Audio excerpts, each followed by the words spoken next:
Bonjour à toutes et à tous et bienvenue dans cette troisième et dernière partie d'itinéraire d'une photo en Toscane où donc je vous montre comment photographier la Lune et l'intégrer dans un paysage. Donc pour rappel, la partie prise de vue, vous pouvez la visionner en cliquant ici en haut sur le lien qui amène à la partie 1 de la vidéo. Dans la deuxième partie, la semaine dernière, je vous ai montré donc toute la procédure de tri et de préparation des fichiers RAW dans Lightroom. Donc si vous ne l'avez pas vu, vous pouvez également d'abord cliquer sur le lien ci-dessus. Et maintenant, dans cette troisième partie, on va donc assembler les fichiers dans Photoshop. Donc je vous rappelle qu'à la fin de la deuxième partie, j'ai envoyé tous les fichiers suivants que vous pouvez voir à l'écran dans Photoshop. Donc on a notre panorama, notre lune. Donc ici, on a la lune sans accentuation. En fait, je veux utiliser la bordure de cette lune-là. Et ici, on a la lune accentuée, donc bien pour le centre de la lune, mais qui sur les bords produisait un petit peu des choses un peu bizarres. Voilà. Et donc dans la dernière, on a ce voile de nuages que je veux réutiliser pour faire sortir la lune avec les détails.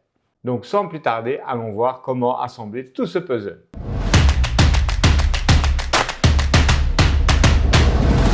Alors, je viens de me rendre compte que au niveau du panorama de la chapelle, je n'ai pas fait de renforcement. Et comme vous pouvez le voir, à 100%, c'est un peu mou. Okay, donc la mise au point est vue à cette échelle-là, ça passe, mais une fois que vous regardez en détail, c'est pas super piqué. Donc je vais d'abord renforcer ce fichier dans Topaz Sharpen AI. Donc je retourne dans Lightroom, je vérifie d'abord bien qu'il s'agit du fichier 366. Hop, Lightroom. Et voilà donc mon panorama au format RAW 366. Donc je clique droit dessus, modifier dans Topaz Sharpen AI. Hop, c'est parti. Il va créer donc une copie TIFF du fichier. Voilà. Le logiciel se lance et on va voir quel algorithme utiliser. Donc c'est surtout sur la chapelle que ça m'intéresse de voir l'effet. Donc je bouge ici la navigation. Voilà. Comme ça ici j'ai un petit avant-après. Je laisse l'algorithme travailler. Ici le résultat est déjà beaucoup mieux, même si à certains endroits la texture est un peu bizarre. Donc je vais voir avec l'algorithme tout soft, donc c'est vraiment le cas, hein, l'image elle est trop molle. Alors on va commencer par normal, voilà, voilà. Là c'est pas trop exagéré et ça paraît réaliste, comme vous pouvez le voir, on a une bonne différence. Je dézoome un petit peu pour voir à d'autres endroits de l'image. Ok, ça me semble pas mal du tout.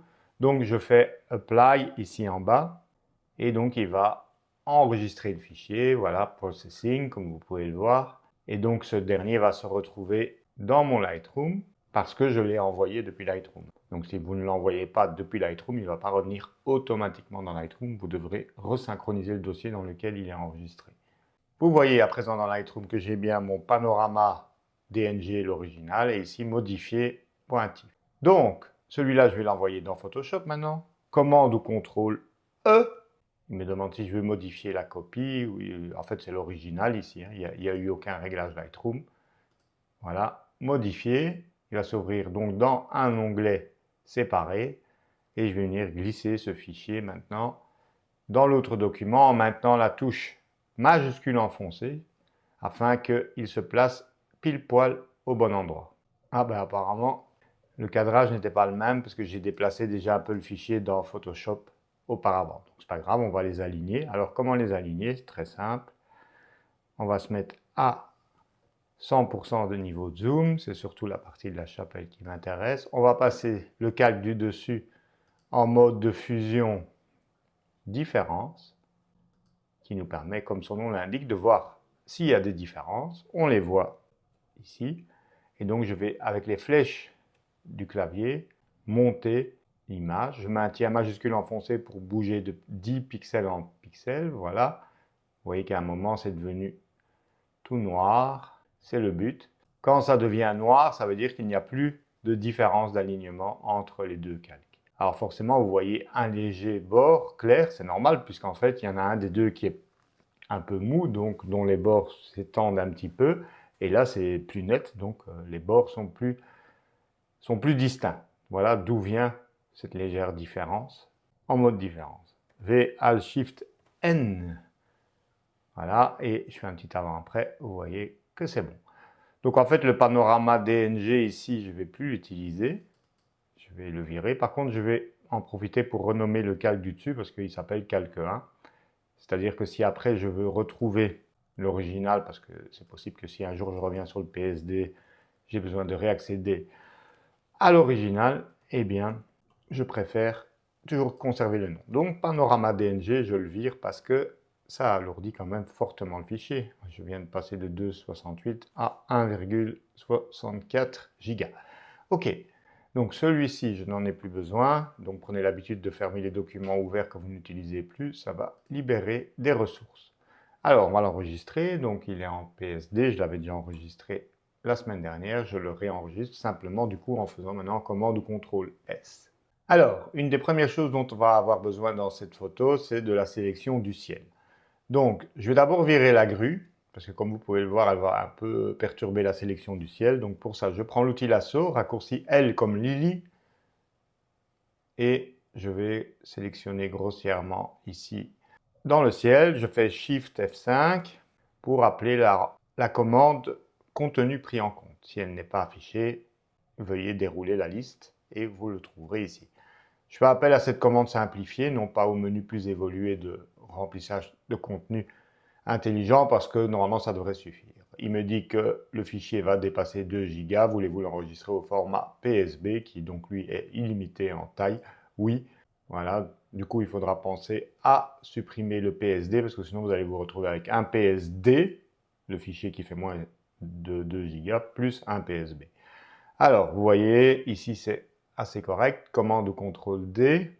Il me reste encore un petit bout ici. Vous voyez que globalement, il a fait un bon job. L, et on va supprimer surtout ce bout qui est dans le ciel. Shift F5, contenu pris en compte. Voilà. Si le raccourci clavier ne fonctionne pas chez vous, c'est dans Édition, Remplir. Ici, c'est pareil. Commande D. Bon, on va déjà voir ce qu'il arrive à sélectionner avec ça. Commande 0 pour voir toute l'image. Et là, je vais dans Sélection, dans le menu Sélection, et je vais chercher Ciel. Voilà, j'appuie sur Q pour voir, et vous voyez que c'est pas mal du tout. On va donc s'en servir comme masque, voilà. Hop, c'est l'inverse qu'on veut, commande ou CTRL I. Donc ce qui est intéressant, c'est qu'on a une zone de transition qui nous permettra d'avoir une transition moins abrupte entre le ciel de la photo sombre, hein, donc de celle-ci, et l'original. Parce que s'il n'y a pas cette transition un peu transparente, ben, ça se voit un peu trop que c'est copié-collé. Donc vous le voyez d'ailleurs en visualisant le masque, Alt-clic, vous voyez que c'est pas tout blanc. Au niveau du masque, vous voyez qu'ici, il y a une petite zone de transition. Alors, si maintenant on veut une transition plus abrupte, il suffit de venir peindre en blanc ici sur le masque et en noir dans la zone du dessus pour accentuer le contraste. Mais on va partir sur cette base-là. On peut toujours, évidemment, revenir sur le masque par après.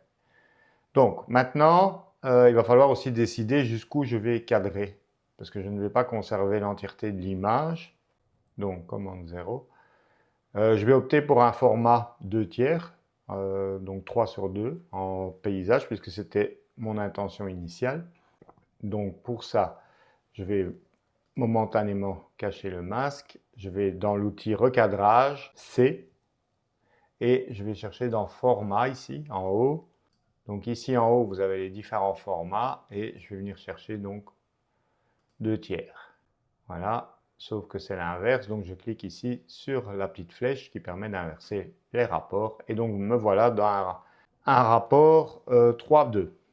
Alors, comme vous pouvez le voir, je ne coche pas supprimer les pixels rognés ici. Comme ça, si je change d'avis, ils ne sont pas perdus. Sinon, quand vous cochez cette case, eh bien forcément, vous perdez le cadrage. Donc, voilà quelque chose comme ça. Et je pense que je vais me concentrer plus sur la chapelle et le cyprès de gauche. Donc, je vais venir recadrer. Donc, je tire un des coins. Vous voyez, j'ai pas besoin de beaucoup de sol, hein, puisqu'il n'y a rien d'intéressant dans tout l'avant-plan. Voilà, je pense que je vais cadrer quelque chose comme ça et venir quand même un peu rétablir la proportion d'herbe. Donc là, on est plus ou moins sur une règle des tiers. J'appuie les règles de composition en appuyant sur O.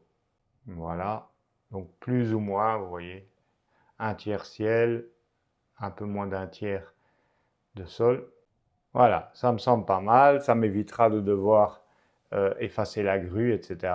Je vais peut-être venir un rien. Voilà, vous voyez, je place le rond ici de la chapelle pile poil sur un des points d'intersection. Voilà, je valide par entrée, et comme je vous l'ai dit, de toute manière, si maintenant je change d'avis, je rappuie sur C, hop, vous voyez que je peux récupérer à tout moment la matière qui semble perdue. Évidemment, ça a un poids, c'est-à-dire que du coup, vous conservez les pixels originaux cachés, mais si vous cochez la case supprimer les pixels rognés, évidemment, votre fichier est beaucoup plus léger. Donc, éventuellement, en fin de post-traitement, si vous décidez de conserver votre cadrage, vous pouvez supprimer les pixels extérieurs. Je vous montrerai comment faire si je m'en rappelle d'ici la fin. Voilà. Donc, maintenant, j'affiche mon masque. OK. Et je vais venir d'abord intégrer la photo avec la lune qui est surexposée, mais dont le ciel me plaît bien. Donc, je vais la descendre. Voilà. Je fais un avant-après. Alors, on va aligner, évidemment, les cyprès. Donc, pareil, on se met en mode différence. Hop. Là, je prends l'outil déplacement, V, et je viens comme ceci. Voilà. Aligner les cyprès. Alors, il faut descendre un petit peu apparemment. Ok, alors c'est pas grave si c'est pas aligné à la perfection. Ce qui m'intéresse, c'est surtout, évidemment, vous l'avez deviné, c'est le ciel et la transition. Donc je repasse en mode normal, V, Alt, Shift, N, ou vous cliquez simplement dans la liste sur normal. Voilà, avant, après. Ok, le haut du cyprès me semble assez correct. Donc maintenant, je vais utiliser le masque du ciel, ici, pour masquer tout le bas de l'image sombre ici de la chapelle. Donc pour ça, je déplace le masque sur l'autre calque, mais en même temps, je maintiens Shift, parce que je veux inverser le masque. Je veux en effet que c'est le ciel de cette photo-là qui apparaisse. Donc là, vous voyez, pour le moment, c'est du noir dans le ciel. Noir cache. Or, moi, je veux révéler, donc il faut l'inverser. Donc, Alt et majuscule enfoncé va déplacer le masque. Alors, j'ai raté la manipulation, je recommence. Alt, Shift enfoncé et vous voyez, ça s'inverse. Alors, voilà, je vais désactiver le masque du bas. On voit que l'avant-plan est trop clair par rapport à la Lune. Sinon, la position de la Lune dans la compo est pas mal, donc je vais la conserver à cet endroit-là, puisque c'était là qu'elle était en plus réellement. Même si rien ne m'empêche de la déplacer où je veux, j'aime toujours bien maintenir plus ou moins une certaine cohérence dans les manipulations. Donc ça, c'est pas mal. Maintenant, il faut donc peaufiner l'intégration, c'est-à-dire que l'avant-plan est trop clair par rapport au ciel de la Lune. Donc ça ne correspond pas, vous voyez ici au niveau de la montagne qui est beaucoup trop clair par rapport au ciel. Donc pour ça, je reviens me placer au niveau du calque du panorama d'arrière-plan et je vais placer une courbe pour ajuster en fait la luminosité de l'ensemble du bas. Donc je m'assure que l'outil cible de la courbe est activé, c'est celui-ci en haut à gauche. Je viens cliquer dans une zone de l'image, ce qui place un point automatiquement sur la courbe, et je descends, voilà, jusqu'à ce que ça corresponde. Et voilà, commande 0, vous voyez que là c'est nickel. Je vous montre avant, après. Vous voyez là, l'intégration paraît beaucoup plus réaliste. Je parle en termes de luminosité et colorimétrie. Donc, ça c'est une première chose de faite. Donc maintenant, il va falloir boucher ces zones de ciel.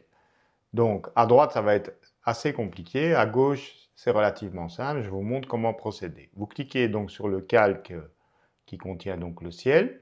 Et on va faire une sélection rectangulaire. Donc pour ça, j'appuie sur M pour sélectionner donc l'outil rectangle de sélection. Je fais une sélection assez large comme ceci. Et je vais lui appliquer un contour progressif assez élevé. Donc pour ça, je vais dans Sélection, Modifier, Contour progressif ou Shift F6 plus rapide. Et ici, il y a 50 pixels d'indiqué. Ça me semble très bien par rapport à la résolution d'image. De toute manière, on peut le modifier par après. J'appuie sur Q pour voir. Vous voyez, il faut que voilà, vous ayez un bord très diffus. Alors, en ayant bien le calque actif, attention, pas le masque, hein, donc bien le petit cadre blanc autour du calque, je fais commande ou CTRL J. Ça va donc dupliquer ce bout de ciel sur son propre calque. Et maintenant, il me reste à faire commande ou CTRL T, comme Timothée, pour l'élargir. Alors, je ne vais pas l'élargir également à droite, puisque là c'est bon. Je vais donc déplacer le petit centre de transformation ici sur l'encre. Donc maintenant, la transformation va s'appliquer uniquement sur la partie gauche et donc je vais l'étirer. Alors comme vous pouvez le voir, par défaut, tout s'étire. Donc moi, je veux juste étirer dans cette direction, donc je maintiens la touche majuscule, Shift enfoncé. Voilà. Alors, ne l'étirez pas trop, sinon en fait les pixels vont se dégrader, mais juste ce dont vous avez besoin. Voilà, vous voyez, ça s'aimante d'ailleurs quand j'arrive au bout. Voilà. Et donc à présent, on le voit également dans la colline, donc il faut masquer. Alors on pourrait dupliquer ce masque-ci, évidemment, simplement en faisant Alt-clic. Voilà. Mais on se retrouve du coup avec deux masques. Donc on va plutôt regrouper le tout dans un dossier. Commande ou CTRL G. Et on va appliquer le masque au dossier, puisqu'on va encore venir coller des bouts de ciel après dans l'autre masque. Voilà, ça revient au même, mais du coup vous avez moins de couches différentes et du coup moins de poids de fichiers. Voilà, donc ça c'est pour la partie gauche du ciel, bout de ciel gauche, voilà. Maintenant il faut s'occuper du ciel à droite. Mais avant ça, je vois qu'il y a un problème avec la colline. Donc si je désactive ce groupe, donc là c'est le ciel, ce dossier-là. On voit qu'en fait, ici, la colline ne matche pas, ne correspond pas avec celle-là. Donc, on va également faire une sélection du ciel, mais cette fois de cette photo-là. Donc, pour le moment, je désactive les autres. Je désactive même le masque. Voilà. Et je vais aller sur l'outil sélection de ciel. Donc, sélection. Alors, il ne me permet pas d'y accéder parce que je ne suis pas sur le calque. Voilà. Je clique sur le calque et maintenant, vous allez voir que sélection du ciel est bien possible. Voilà. Maintenant, je vais dupliquer ce bout de ciel également sur son propre calque, commande ou CTRL J. Voilà, vous voyez qu'il s'y retrouve. Donc, ciel only. Je réactive les autres pour voir l'intégration. Et donc, maintenant, ce ciel-là, je vais faire en sorte qu'il vienne camoufler en fait la colline. Donc, pour ça, je vais l'étirer. Commande ou CTRL T. Et je vais utiliser cette fois l'outil déformation. Donc, pour ça, j'ai cliqué droit sur mon cadre. À l'intérieur de mon cadre, je choisis déformation. Vous voyez qu'il y a des poignées maintenant. Et donc, je vais venir, voilà, faire disparaître le ciel sous la colline. Alors, je redresse de nouveau ici. Alors, je vais réactiver le masque ici. Comme ça, vous voyez ce qui se passe en temps réel. Voilà. Donc, le but de tout ça, c'est de venir faire disparaître ce bout de colline qu'on ne veut pas voir. Donc, commande CTRL T. Voilà, je réactive la déformation. Hop. Et vous voyez là, je viens le glisser en fait sous la montagne. Alors par contre, vous voyez, ça déforme un peu trop le nuage. Donc ce que je vais faire, c'est ajouter des lignes. En cliquant ici sur les icônes en haut, vous pouvez ajouter des lignes horizontales ou verticales pour encore plus contraindre la transformation à un endroit bien précis. C'est-à-dire que maintenant, j'ai placé des limites. Donc ici, ça va beaucoup moins bouger. Maintenant, vous allez voir. Voilà, vous voyez, c'est juste vraiment le bas qui bouge et je peux toujours un peu réajuster. Voilà. Voilà, essayez de ne pas trop impacter la Lune. Voilà, parce que d'ailleurs, je n'ai besoin que de cette zone-là. Donc, ce que je peux faire maintenant, c'est masquer ce bout. Je le masque complètement, donc commande ou CTRL I, et je viens juste le révéler ici dans le bas de l'image où j'en ai besoin pour cacher la colline. Alors, je me remets bien en mode pinceau normal, opacité 100 et flux 20 pour que la transition soit progressive. Voilà. Donc là, le problème de la colline est résolu. Maintenant, il y a encore un petit bout ici là de grue. On va l'effacer directement avant d'aller plus loin. Donc ça, sur le calque d'origine. Voilà. Et ça fait déjà une bonne chose de faite. Commande 0. Donc maintenant, l'idée, ça va être d'élargir en fait cette bande également de l'autre côté. Alors là, c'est un peu plus complexe. Donc, ce qu'on va faire, c'est on va tenter une duplication en miroir. C'est-à-dire, je vais dupliquer ça en miroir et puis essayer de venir bricoler au niveau de la transition. Donc, pour dupliquer ça en miroir, je vous rappelle que tout ça, c'est la bande de ciel. OK? Donc, pour me faciliter le travail, je duplique le dossier, pardon, commande CTRL J. Je vais dissocier les calques en faisant un clic droit. Voilà.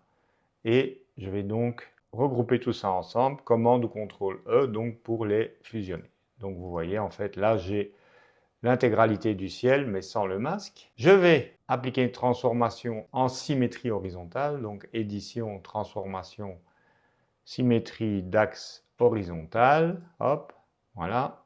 V pour activer l'outil déplacement, et je vais venir donc... Ah ouais, il y a juste un truc dont je n'avais pas tenu compte, c'est le petit bout là que j'avais effacé de la grue, mais on va résoudre ça assez rapidement. Donc j'essaye de les fondre un peu l'un dans l'autre. Ok. Alors, je vais venir le glisser dans le dossier pour en fait qu'il soit masqué, voilà, dans la partie haute. Ok, on y est presque, je vous assure. Donc il faut évidemment effacer la lune. Donc je prends l'outil lasso, je sélectionne largement autour de la lune et je fais Shift F5 pour appeler la commande remplir. Sinon vous allez dans édition remplir et je choisis contenu pris en compte. On va voir ce que ça donne. Voilà, bon, c'est pas trop top, mais au moins la lune n'y est plus. On va le réappliquer une seconde fois. Shift F5. Voilà, là on commence à avoir lissé un peu plus cette zone qui devient donc un peu moins similaire. On va encore aller plus loin. Le but c'est d'essayer de reconstituer une bande de nuages, vous l'avez compris. Shift F5. Ouais. Ok, ici on va supprimer ce bout de nuage là. Ok, et encore un bout. Ça marche pas trop, donc on va prendre l'outil tampon. Quand ça marche pas trop avec un outil, je prends toujours l'outil tampon. Hop, S, Alt, clic pour définir la cible et je viens recouvrir ça. Alors, donc maintenant, qu'est-ce que j'ai ici? J'ai un cyprès là qui apparaît également. Donc J, je vais effacer ce bout de cyprès. Et donc maintenant, on va essayer de fondre un peu la transition de tout ça. Donc je crée un masque. Alors, je vais désactiver pour voir jusqu'où se situe la transition. Je vais venir recouvrir un peu la zone précédente. Alors, attention, pas déplacer tout, mais bien juste ce calque. Donc, si tout le groupe se déplace, vérifiez en haut, quand vous avez le tweet déplacement, que groupe n'est pas coché, ce qui était le cas maintenant. Voilà, et donc c'est juste le calque que je veux déplacer. Voilà, ce calque-là, je maintiens Shift. Vous allez comprendre pourquoi je fais ça. Je viens recouvrir un peu l'autre zone et maintenant je vais essayer avec un dégradé de venir cacher la partie qui va de la gauche à la droite. Donc G pour activer l'outil dégradé et il me faut donc du noir en avant-plan. Voilà, ok. Et je prends bien le dégradé qui va de noir à transparent. Il suffit de cliquer ici pour venir choisir dans basique les différents types de dégradés. Voilà. Et donc ici, ce que je vais faire, je vais fondre cette transition. Donc je tire de la ligne jusqu'à quelques pixels à l'intérieur. Voilà. Alors je dois pouvoir évaluer jusqu'où je peux aller. Shift-clic. Donc mon calque, je vais placer un repère. Donc commande ou contrôle R pour afficher les grilles de repères. Voilà. Et je viens tirer jusqu'ici pour voir en fait quand j'ai le truc activé par-dessus jusqu'où je peux tirer mon dégradé plus ou moins. Je retire mon dégradé. Alors il est en mode produit. Donc moi je veux qu'il soit en mode normal, c'est-à-dire ce que je tire maintenant remplace le précédent dégradé. Voilà. Ok, c'est pas encore top. Là on voit la transition. Ok, là c'est plus ou moins. Alors on voit encore une bande, mais on va pouvoir bricoler là-dessus. Alors je vous l'ai dit, c'est du bricolage. Alors, commande Alt Shift N, on va créer un nouveau calque entre les deux, au-dessus. Commande Alt Shift N. Et là, on va peaufiner maintenant cette transition. Donc, ce qu'on va faire, on va prendre le pinceau. B. Je viens avec, en maintenant Alt-clic, prélever une couleur. Vous voyez que quand je relâche, du coup, en ayant fait Alt, ça active temporairement la pipette. Et donc, maintenant, ce que je vais faire, je vais dupliquer de la couleur ici. Voilà, la couleur qui est similaire à gauche. Je reviens prélever cette bande de couleur ici. Et pareil, voilà. Alors, il faut surtout accentuer ici au niveau de la transition. Pareil ici, voilà. Alors, ici, je ne peux pas trop faire ça parce que c'est assez défini. Donc ici, il faudrait que je peigne avec cette couleur un peu orangée pour éviter d'avoir cette espèce d'inflexion ici. Voilà. Comme la montagne est protégée par le masque, vous voyez que ça peut mal. Par contre, mon pinceau est trop doux, donc il faut un peu augmenter la dureté pour que ça corresponde plus ou moins à la dureté de la transition. Donc ici, plus ou moins 45%. En fait, vous voyez ça quand vous faites le raccourci. Ici, c'est donc CTRL ALT, clic gauche sur Mac. C'est ALT, clic droit sur PC. Vous voyez le bord en fait de la transition. Et donc il faut que ce soit pas trop mou non plus. Sinon en fait ça se voit un peu trop. Déjà ça se voit encore trop. Donc je vais encore augmenter la dureté. Voilà. Hop. Ok, c'est pas mal. Ça commence à se fondre. Voilà, je continue un peu le travail. Voilà. Vous voyez, petit à petit, on y arrive. Alors ici, ça descend. Hein, ça fait une espèce de V alors que ça devrait être droit. Mais ça, on peut le déformer en fait. Hein. Donc pour le moment, je vais regrouper ces trois calques ensemble. Commande CTRL E pour pouvoir les manipuler ensemble. Donc, commande CTRL T, déformation. Ok, on va placer une ligne ici en bas pour qu'ils ne viennent pas redéformer le haut. Et encore une. Il ne faut pas hésiter à en mettre plusieurs. Hein. Ça permet vraiment de bloquer la déformation. Voilà. Alors, voilà. Ici, je vais rabaisser. Vous pouvez appuyer sur commande H pour cacher les poignées et tout ça. Enter. C'est pas trop mal. Il y a ici un petit peu, il faudrait dupliquer. Donc ici, est-ce que je le fais direct sur le calque? Non. Par prudence, je le fais toujours sur un calque vide. Je vais baisser le flux du tampon à 20% pour que ça crée une transition plus progressive. Voilà, quelque chose comme ça. On commence à être bon. On voit une bande ici de démarcation qu'on va casser. Alors, comment on va la casser? Bien, simplement, on va refusionner ça ensemble. À chaque fois, je refusionne hein, pour éviter de me retrouver avec 25 calques. Voilà, Shift F5, contenu pris en compte, en espérant que ça va un peu dissoudre. Là, c'est pas mal. Vous voyez, ici, ça a bien fait le job et on va réessayer une deuxième fois pour la transition ici. Ouais, pas mal, pas mal, pas mal. Allez, un petit coup de tampon pour terminer le truc. Voilà, hop. Ici, il y a peut-être une irrégularité. Ici, il y a peut-être un truc un peu bizarre. Z. S. Voilà, et on vient nettoyer un peu ça ici. Voilà, commande 0. Bon, ce bout de nuage là, il me plaît pas à droite, donc pareil, je viens dupliquer mon ciel, voilà, différents petits coups de pinceau. On n'est pas trop mal. Alors maintenant, évidemment, c'est trop lumineux, donc je vais ajouter une courbe pour créer en fait un effet de ici clair et puis qui devient progressivement sombre, effet que vous voyez d'ailleurs dans la partie gauche de l'image.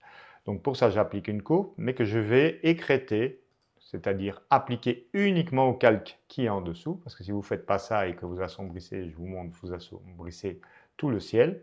Or, moi, je vais assombrir que la partie droite. Donc, commande Alt G, voilà. Donc, j'écrète le calque pour qu'il s'applique qu'au calque du dessous. Et l'idée, donc, ça va être un peu d'assombrir de manière proportionnelle à l'autre côté, voilà, quelque chose comme ça. Et maintenant, on va faire un dégradé, je clique donc bien sur le masque cette fois, un dégradé donc qui va de blanc vers noir, donc j'appuie sur X pour inverser les couleurs d'avant-plan et d'arrière-plan, et donc G, donc je veux voir mon dégradé, mon assombrissement, d'ici, du bord droit jusqu'à la gauche. Alors évidemment, ça change rien parce que mon masque à la base, il est blanc, donc il faut d'abord l'inverser. Et donc maintenant, je vais voir l'assombrissement, je répète, du bord droit vers la gauche. Voilà. Ok, on n'est pas trop mal. Je vais revenir en arrière, je vais essayer d'encore améliorer la transition. Ouais, je pense que c'est pas mal. Hein. On peut toujours assombrir un peu plus fort. Ok. Alors, je check un petit peu. Et encore ici où c'est pas très propre. Donc je regarde comment c'était originellement. Donc en fait, ce qu'on voit ici dans la zone centrale, c'est mon coup de pinceau qui a été trop mou au niveau de la bande de nuages. Vous pouvez le voir, elle est un peu discontinue ici. Donc je pense que le plus simple, ça va être de le dessiner sur même au pinceau. Donc je vais créer un nouveau calque, vide. Commande Alt Shift N. Voilà. Je prends le pinceau, B, option clic pour prélever la couleur qui est voisine et je vais baisser évidemment la taille pour faire une espèce de fine bande. Voilà, quelque chose comme ça. Voilà, vous voyez que c'est parfois plus facile de dessiner. Voilà, ça me semble pas trop mal. Ici, on va un peu dupliquer pour fondre la transition, donc avec une faible opacité. Voilà, style 20-30%, Alt. Voilà, ça c'est un peu mieux. Je vous montre avant-après. Hein. Regardez, avant, après, vous voyez. On essaye de fondre. Et je peux transformer d'ailleurs pour un peu plus effiler. Donc Alt-Shift pour juste transformer dans le sens ici vertical, vous voyez, pour faire une plus fine bande en fait. Voilà. Avant, après. Ok, c'est déjà un peu plus cohérent. Ici, je vais venir peindre également cette petite zone plus claire, là sous le nuage, B. Alors, travaillez toujours avec des faibles flux hein, quand vous faites ça. Idéalement, travaillez avec une tablette graphique. Ici, exceptionnellement, je travaille avec une souris pour vous montrer que c'est possible de le faire également avec une souris, mais vous aurez un plus grand degré de précision et de facilité avec une tablette. Je vais venir recouvrir un petit peu cette zone, voilà. Si vous voulez augmenter la transition, qu'elle soit un peu plus visible pour que le nuage paraisse moins diffus, il vous suffit de manipuler la dureté. On va faire un petit essai sur un calque vide pour éviter de détruire ce qu'on a déjà fait. Donc là, il faut un fin pinceau, par exemple, voilà, diamètre très faible, hop, et en fait, ça va faire, voilà, vous voyez, des traits vraiment beaucoup plus définis. Voilà, n'hésitez pas à baisser le flux pour avoir un effet beaucoup plus contrôlé et revenir en arrière lorsque vous commettez d'éventuelles erreurs. Donc là, c'est un peu trop la dureté, donc on va descendre, voilà, à 40, dans les 40. Ok, j'annule. Toujours faire des petits tests comme ça. Voilà, là c'est un peu mieux. Et voilà, vous redéfinissez comme bon vous semble le nuage. Alors, je vais réintervenir un peu ici.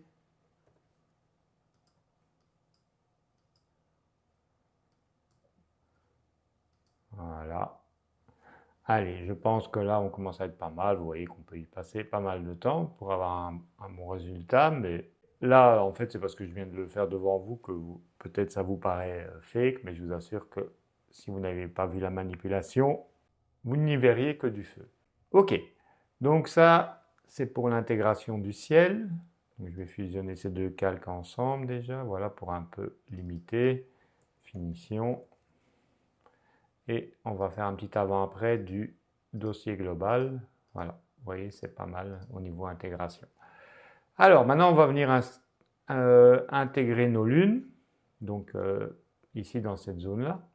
Donc, d'abord, on va commencer par l'aligner. Alors, on va d'abord regarder à quoi correspond cette lune-là. Z. Donc, ça, c'est la lune sans détail. Et ça, c'est la lune avec plus de détails. Donc, on va commencer par la lune avec plus de détails.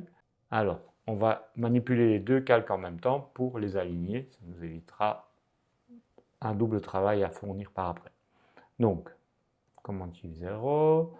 On les passe tous les deux en différence. V, Alt, Shift, E. Voilà. J'ai l'outil déplacement activé. Les deux calques sont sélectionnés. Vous voyez qu'ils sont en bleu. Et donc, je vais venir, voilà, placer grossièrement d'abord avec le déplacement, l'outil déplacement, et puis plus précisément avec les flèches gauche-droite au bas du clavier. Voilà, là on est au bon endroit. Ok, je peux repasser mes deux calques en mode normal, V, Alt, Shift, N. Ok, alors on va commencer donc par le premier. Alors comment faire disparaître le fond noir? Eh bien, il y a plusieurs méthodes. Une des plus simples, ça va être d'appliquer une comparaison sur gris. Donc vous cliquez dans une zone vide du calque, ne cliquez pas sur le nom, sinon vous allez le renommer, mais bien sur n'importe quelle zone vide ici du calque. Ça ouvre la fenêtre style de calque.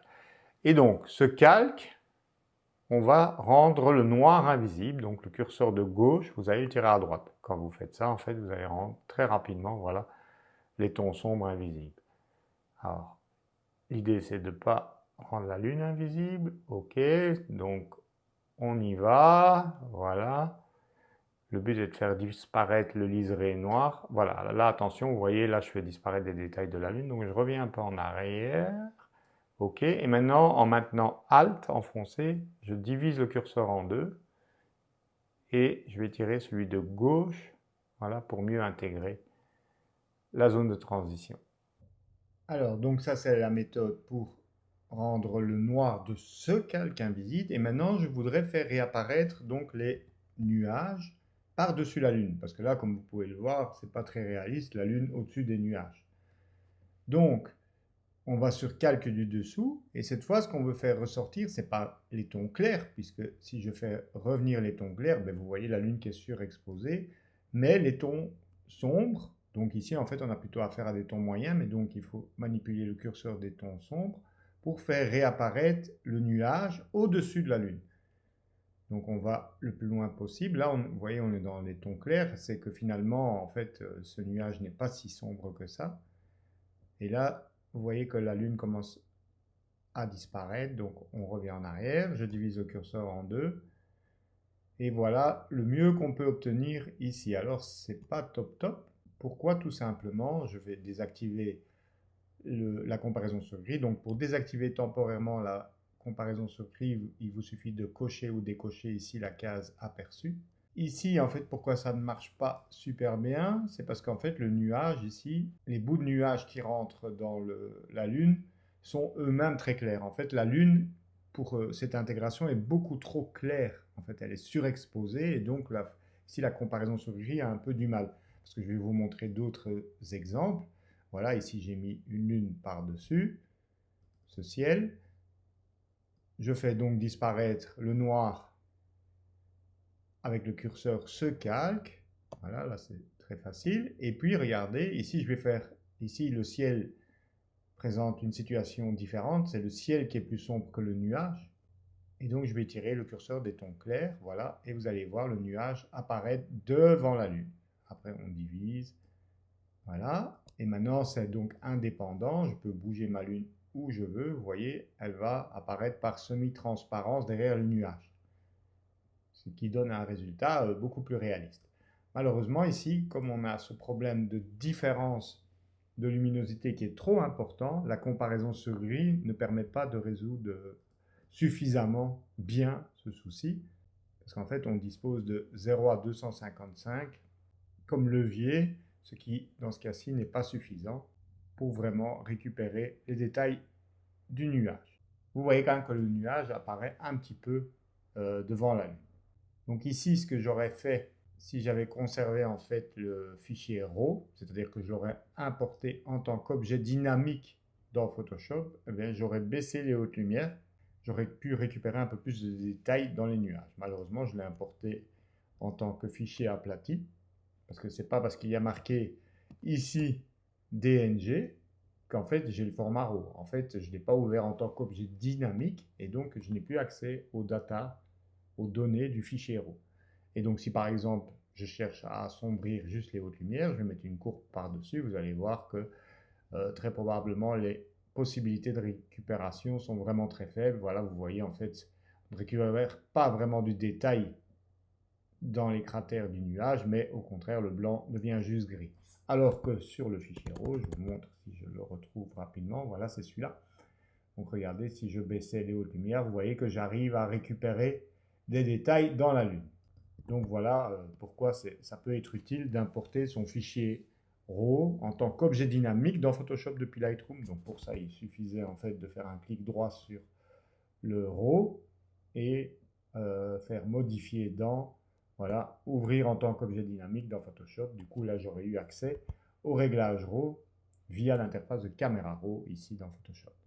Donc, ici, mais je ne saurais pas avoir mieux que cette intégration-là. Alors, je peux essayer via un masque de couche cette fois. Donc, un masque de couche, je vous montre. Vous avez la palette des couches ici en bas.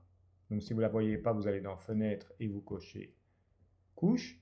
Et donc, votre image est constituée des trois couches, rouge, vert, bleu, qui sont ici matérialisées en noir et blanc. Donc, je vais venir me mettre ici, voilà, rouge, vert, bleu. Alors je vais désactiver la lune puisque ce que je veux voir en fait c'est la couche sans la lune intégrée. Donc je cherche en fait quelle est la couche qui offre le meilleur contraste entre le nuage et la lune. Donc regardez bien. Alors on n'active qu'une couche à la fois, sinon ça ne va pas. Rouge, vous voyez que c'est pas très contrasté. Là ça l'est déjà un peu plus. Et au final c'est sur la bleue que le nuage se détache le mieux.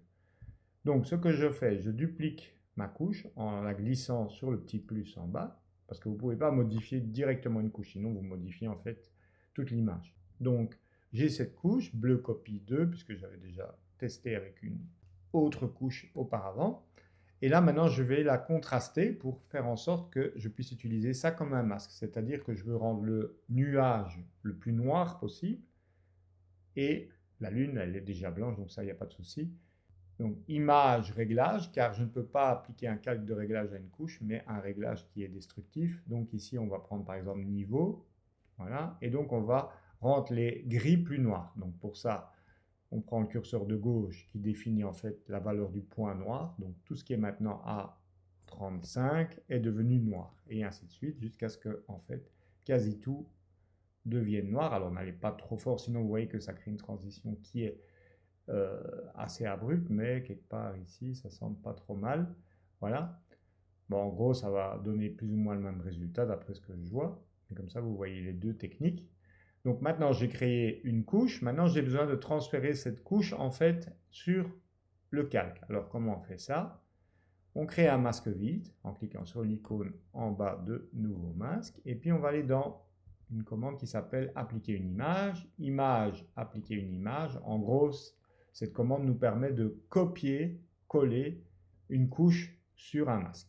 Vous voyez déjà, ça s'est collé directement dessus parce que la case aperçue ici est cochée. Mais ici, il a collé la couche RVB. Or, moi, ce que je veux qu'il colle comme masque, c'est bleu copie 2 que j'ai travaillé, dont vous voyez ici qu'il n'y a que la lune qui est visible. Je coche OK. Voilà. Et maintenant, vous allez voir que on va voir la différence par rapport à la comparaison sur gris seul. Donc là, vous voyez maintenant l'intégration avec un masque en fait. Voilà, vous voyez le masque. Vous voyez qu'on obtient un résultat assez similaire. Maintenant, je vais faire la même chose. Je vais désactiver le masque et appliquer juste la comparaison sur gris. Voilà, vous voyez que c'est kiff-kiff. On n'obtient pas un meilleur résultat. Donc la seule chose que j'aurais pu faire pour obtenir un meilleur résultat, c'était de venir récupérer plus de détails des hautes lumières, donc pour que les nuages se voient mieux à travers la Lune, et utiliser soit donc la comparaison sur gris, soit un masque de couche comme je viens de le faire à l'instant. Ici, on a la combinaison des deux d'ailleurs. Vous voyez que du coup, ça me permet de rentrer un peu plus le nuage quand même dans la Lune, donc on va laisser comme ça, c'est parfait. Alors, ce qui me dérange encore maintenant, c'est cette espèce de liseré noir autour de la Lune.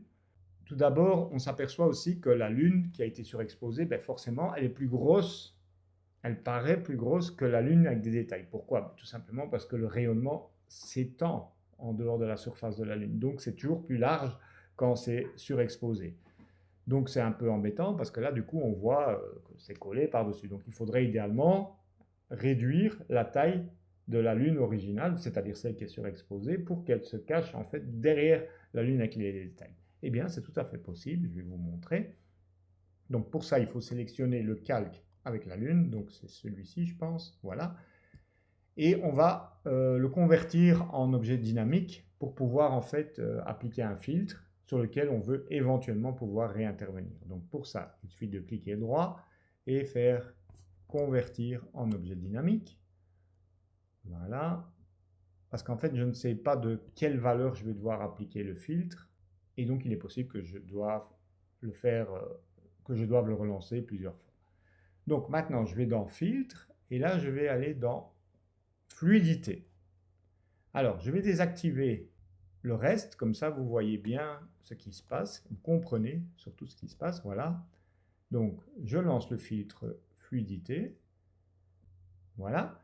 Et donc, le filtre fluidité permet de déformer l'image. Il est utilisé en photo de mode, etc. pour par exemple affiner les jambes, affiner le cou, grossir les muscles. Enfin, c'est utilisé pour plein de choses comme ça. Et donc on va choisir ici l'outil contraction. Voilà, celui-ci, S. Donc vous pouvez l'élargir ou le rétrécir, c'est comme pour le pinceau normal. Je vais me mettre au milieu. Alors évidemment il faut régler les paramètres, donc densité, etc. Donc la force de l'effet. On va tester avec ce qui est par défaut. Et donc je me mets bien au centre de la Lune. Et regardez, je clique, je maintiens le clic et qu'est-ce que vous voyez? La Lune rétrécir. Alors évidemment ici, comme je n'ai pas l'autre Lune par-dessus, je ne sais pas si elle est en train de disparaître derrière l'autre. C'est pour ça que je l'ai créé en tant que filtre dynamique. Je vous montre pourquoi. OK, voilà. Maintenant, je réaffiche tous les autres calques en faisant un Alt-clic sur l'œil du calque. Et voilà, vous voyez, on ne voit plus le halo de la Lune. Voilà. Donc maintenant, vous savez comment faire grossir ou maigrir la Lune. Maintenant, il nous reste encore une petite chose, quoique ça va encore ici. Grâce au halo de la Lune qui est derrière, finalement, le bord n'est pas si crénelé que ça. Ah, ici, on a quand même un truc bizarre, je n'avais pas capté. Vous voyez, ici à gauche. Alors, on va essayer de voir d'où ça vient. Ça vient peut-être du masque. Non. Ou du blend diff. Donc, on va désactiver le blend diff. Je suppose que ça vient ici du calque du dessous. On va remettre les curseurs en place. Voilà, vous voyez, la Lune se reconstitue. Donc, en fait, pourquoi ça s'est produit? Eh bien, c'est parce que j'ai rétréci la Lune qui est derrière. Et donc, ce qui est derrière maintenant, cette zone-ci, c'est le ciel qui est plus foncé. Et donc là, le blend diff se comporte différemment. Contrairement à un masque de fusion, masque de couche ou de luminosité, un masque de couche est statique. Tandis que le blend diff, il s'adapte par rapport à ce qui est en dessous. D'où le problème ici. Donc, ce qu'on peut faire, c'est soit ajuster le blend diff. Voilà, ici, ça me semble être la meilleure solution pour éviter de devoir réintervenir sur l'autre calque. Sinon, il suffisait éventuellement de revenir sur notre filtre fluidité. Vous voyez l'utilité d'avoir créé un filtre dynamique. J'en ai justement ici l'application. J'ai trop rétréci la Lune. Eh bien, il me suffit de cliquer ici sur tout restaurer. Voilà, et vous retrouvez en fait la Lune telle qu'elle était à la base. Et ensuite, on peut évidemment la rétrécir à nouveau, mais moins fort peut-être, etc. Mais là, bon, j'ai trouvé une autre solution, mais je vous montre que vous pouvez réintervenir sur le filtre fluidité comme ça, si vous l'avez créé en filtre dynamique, donc sur un objet dynamique. Voilà, donc ça c'est une première chose. Alors, il y a le bord de la Lune qui est fort crénelé maintenant, et donc c'est pour ça que j'avais importé tout de même cette version-ci, qui est beaucoup plus soft au niveau des bords, même de l'intérieur, mais ici donc je pourrais utiliser éventuellement celle-ci pour les bords. Avant de faire ça, je vais tenter quelque chose avec le nuage. J'aimerais que le nuage couvre un peu plus ici la Lune. Donc je vais revenir sur le calque où ce nuage est apparent, c'est celui-ci je pense, option clic, non c'est celui-ci, voilà. Et par-dessus, je vais venir dupliquer en fait un peu de ce nuage. Donc j'appuie sur S pour activer l'outil tampon. Alors je vais mettre l'opacité cette fois à 100%. Je vais venir prendre un peu de matière comme ceci. Voilà par exemple ici. Et donc je vais l'inverser. Donc pour ça je vais dans les paramètres de la source de duplication. Icône que vous trouvez ici ou dans fenêtre source de duplication. Et donc je vais dupliquer ça, mais en mode donc miroir, donc symétrie d'axe horizontal, je clique ici. Et donc maintenant, ce que je vais dupliquer, voilà, va se retrouver un peu comme ceci. Alors, c'est peut-être pas cette zone que je vais dupliquer finalement, je vais voir. J'essaye de trouver quelque chose qui graphiquement peut être intéressant. Alt, clic. Là, ça se voit un peu trop. Là, il duplique la Lune avec d'ailleurs. Donc, pour éviter de dupliquer la Lune, qu'est-ce que je peux faire? En fait, dans les options du tampon, l'échantillonnage se fait sur tous les calques. Eh bien, il suffit de faire sur actif et inférieur, c'est-à-dire le calque sur lequel je suis, donc ici calque transparent, et tout ce qui est en dessous, mais pas ce qui est au-dessus. Donc il ne va pas prélever la Lune. Regardez, si je reprends ici, enfin, il ne va pas prélever la lune avec les détails qui se trouvent au-dessus. Vous voyez, il duplique la lune qui est surexposée en dessous. Voilà, on va tester. Alors, pour éviter que la répétition soit trop flagrante, je peux également influer sur l'angle. Voilà, je vais tourner un petit peu le tampon. Et la taille également, c'est-à-dire qu'au lieu de 100%, je vais le rendre un peu plus petit, dans le but en fait de rendre la manipulation un peu moins flagrante. Voilà, quelque chose comme ça. Alors, je vais mettre le flux ici à 100% pour que ça duplique directement. Alors, ça fait un résultat un peu bizarre. Je pense que c'est lié au blend diff, qui donc doit être ajusté. On va voir. Donc, on va diviser le curseur en deux.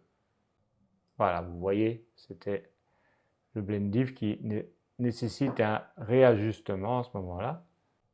Voilà, donc je vous montre avant, après. Alors, je vais l'effacer un petit peu ici. Je vais créer un masque. Voilà, B pour le pinceau noir, X pour avoir du noir, et je vais réduire la taille et le flux à 20%, 20-30%, voilà, pour reconstituer un petit peu ici. Voilà, quelque chose comme ça. Voilà, histoire que la Lune paraît plus intégrée encore derrière un nuage. C'est un peu le but de cette manip. Voilà. Donc maintenant, je vais m'occuper de la bordure de la Lune. Donc pour ça, je vais utiliser en fait donc cette version qui est plus soft de la Lune. Donc je vais d'abord la rendre transparente. Donc d'abord, il faut activer le calque, sinon on ne verra rien. Voilà, OK.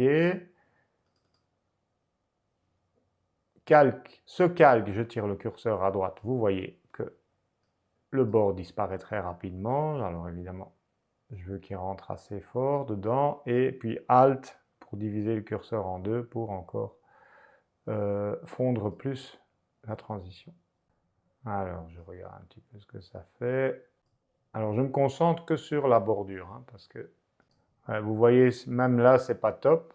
Donc, je vais changer de stratégie. Je vais créer un nouveau calque, commande Shift N, et je vais utiliser un outil que vous connaissez peut-être pas, qui s'appelle l'outil goutte d'eau. Et en fait, l'outil goutte d'eau, qu'est-ce qu'il fait? Eh bien, il va diluer, il va flouter en fait la zone sur laquelle je vais venir peindre. Donc là, il est à 80% d'intensité. Je vais peut-être le laisser à ce niveau-là, comme ça vous voyez bien l'effet dans la vidéo. Et bien sûr, échantillonner tous les calques et travailler sur un calque vide. Hein. Ne venez pas endommager les pixels de la Lune, sinon ce serait irrémédiable. On va voir ce que ça donne. Voilà. Comme vous pouvez le voir, donc cet outil nous permet de flouter les bords. Donc quand vous avez des bords trop découpés dans un de vos masques, évidemment vous pouvez intervenir sur le masque en ajoutant un contour progressif, mais voilà une méthode, c'est une méthode old school qu'on utilisait en agence de publicité pour parfaire les intégrations quand elles n'étaient pas parfaites au niveau de la bordure. Voilà. Et je vous montre donc le calque sur lequel j'ai appliqué. Vous voyez, il y a juste cette zone qui a été utilisée pour flouter. Voilà, vous voyez avant, après. On va encore accentuer un peu plus. Voilà. Voilà qui est beaucoup mieux. Donc finalement, ce calque-là, je ne vais pas m'en servir. Je vais le virer. Ça me fera un fichier en moins. Donc, floutage, bordure, lune. Et je vais regrouper donc, ces deux calques dans leur dossier, commande G, lune, détail. OK, alors on va un petit peu voir ce qu'on a fait jusque-là. Donc, ici je réactive ma courbe. Donc premièrement, j'ai assemblé le panorama, j'ai ajusté la luminosité avec une courbe pour que ça fasse plus nuit, j'ai ajouté un ciel avec une lune surexposée et je suis venu superposer une lune avec plus de détails et fait en sorte, grâce au blend diff, donc à la comparaison sur gris, que cette dernière s'intègre plus ou moins dans les nuages. Donc voilà à ce stade l'intégration, donc la fusion est réalisée et donc maintenant je peux commencer vraiment le post-traitement puisque tout est égalisé en fait. Tout est fusionné, égalisé, donc je peux commencer à travailler la luminosité, les contrastes, etc., accentuer la lumière sur la chapelle, nettoyer la photo, etc. Mais donc d'abord, je passe par l'étape de fusion qui ici, j'en conviens, a été assez longue, mais on était vraiment face à un cas quand même assez complexe, hein. Le but de ces vidéos aussi, c'est de montrer à ceux qui ont déjà des bonnes connaissances de Photoshop tout ce qu'il est possible de faire, histoire de vous inspirer lorsque vous rencontrerez tel ou tel problème dans vos photos. Si vous avez trouvé cette vidéo intéressante, n'hésitez pas à mettre un pouce en dessous de la vidéo. Si vous voulez me motiver à faire plus de ce genre de vidéos, eh bien, abonnez-vous. Car quand je vois le nombre d'abonnés grimper chaque semaine, ça me rebooste à tourner de nouvelles vidéos. Allez, là-dessus, je vous dis à la semaine prochaine. Merci encore d'avoir regardé cette vidéo et à bientôt. Ciao, ciao!